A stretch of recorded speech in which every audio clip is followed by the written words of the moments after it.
As the horrors of World War II dragged on in 1943 and 44, Jews were being rounded up and sent to camps and murdered. It seemed as though there was no way out. The only chance was on foot, and if you were lucky enough to stay alive, you might just survive this war. Polish Jews were scattering north to Siberia, where they could seek refuge.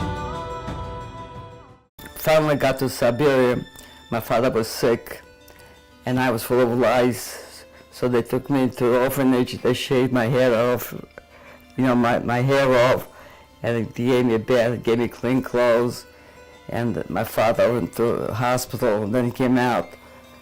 And in the orphanage, I was the only Jewish girl, I guess. Nobody. First of all, in Russia, it was they didn't believe in religion. So you can't be Jewish, you can't be Catholic, you have to be Russian.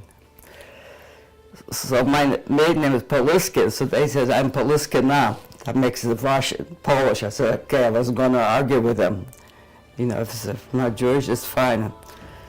And life in the orphanage was tough because all the men were on front in the army, so we had just the women taking care of us.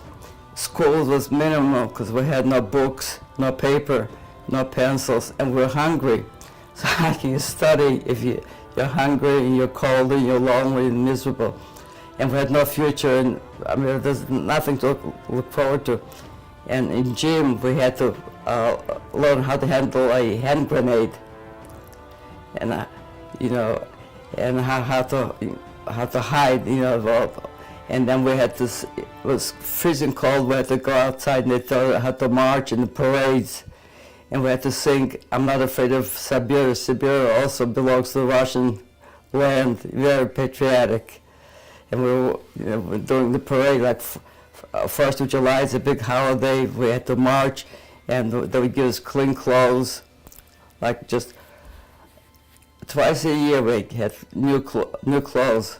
Before the 1st of May, they give us a skirt, white shirt with the red scarf, and we had to march in the parades. And we had to work in the fields, take care of our needs because we had no men there to take care of the stuff. So they would line us up, 700 kids in the field.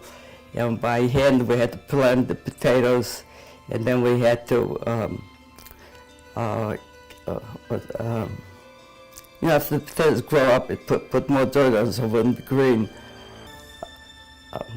Anyhow, I had malaria, so every day I would get the shakes, and I would collapse between the potato stalks there and shake, and with no blankets, the same clothes that I had, full of dirt and stuff.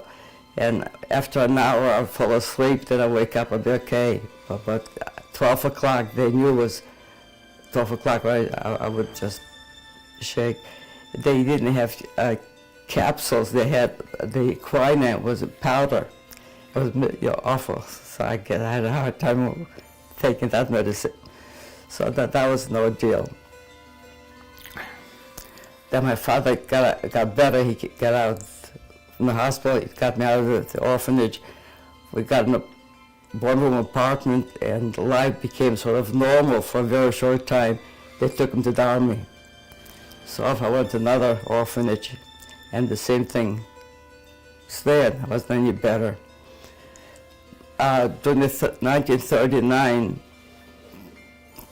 when the Russians sent out the Jews to Siberia, my father had a friend from our town that she had the drugstore, so she was bourgeois, she was a rich lady, they called it. And without the cell phones, without computers, somehow he found her in Siberia, and he told her where I was, which was not far from the orphanage. And she had a daughter, so the daughter came to see me, and I wouldn't let her go without me. I said, you got to get me out of here. So she brought me to her mother, and her mother didn't want me, now I could really understand, but at that time I did not understand. How could she not, what's the big deal? So they had like maybe a dozen Jewish families in that village that were sent to Siberia at that time.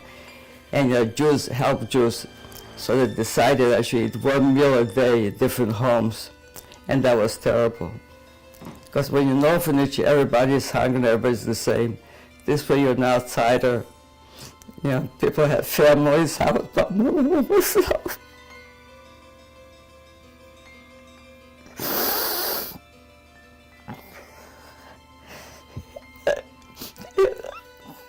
And I was saying with my mother, because she took my brother, she left me to survive.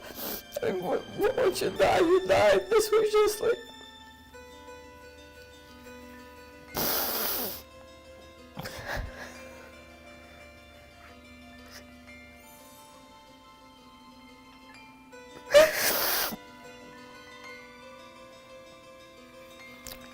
And yeah, there was a man at that time I thought he was old, maybe he was 30 years old, I don't know. He used to wait for me on the way to school and give me a handful of sunflower seeds. That was my breakfast and my lunch.